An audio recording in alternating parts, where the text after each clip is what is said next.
Good morning sa lahat, guys. Ako nga pala ay dali-daling pinatawag ni customer kasi kailangan daw niya magpa-retouch ng or magpa-ayos ng kanyang pilik mata dahil sobrang sakit na daw ng ginawa sa kanya ng ibang salon. Kaya watch and learn sa ating mga technician sa extension lashes. Huwag niya naman masyadong tambakan ng lashes si customer kasi tingnan nyo ang nangyari po sa kanya. As in, namaga yung eyelid niya.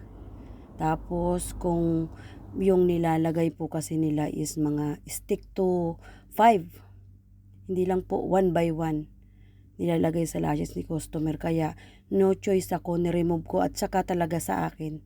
Pag gumagawa po ako sa lashes ni customer, pag mayroon po siyang extension lashes sa ibang gumawa, talagang nire-remove ko yan kasi ayaw ko pong magkaroon ng problema na pag nalagas yung lashes dahil sa akin. Ito na nga po yung mga na-remove ko sa mata niya. Hindi talaga po 1 by 1. Talagang as in, tumpok-tumpok po yung nilagay sa pilik mata ni customer. Kaya yung pati yung original lashes niya natanggal na rin.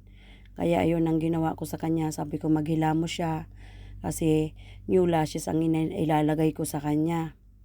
Nakita nyo naman po ang ginawa. Yan o. Talagang buo-buo yung lashes na natanggal ko sa mata ni customer. Kaya ito na po yung bago niyang lashes ngayon. Ayan, yun original na talaga niya yan. As in, wala na po talaga yung pilik mata ni customer. Kaya katakot-takot na technique ang gagawin ko para mabuhay uli yung lashes niya at makita niya talagang back to normal uli yung itsura ng pilik mata niya. Kaya iyan talaga. Ay, kayo mga technician, please naman, isip-isipin nyo naman yung anong magiging result sa customer. Oo nga, sa una maganda. Pero sa customer ang mangyayari, magkasuffer po siyang napakahirap. Kasi katulad nga nun, nangyari sa kanya. Pero ito na, anyway, nagawan ko naman po ng paraan yung pilik mata ni customer. Kaya ayan na po. Nakikita nyo naman, as you can see, napakaganda na po ng kanyang pilik mata. Ayan.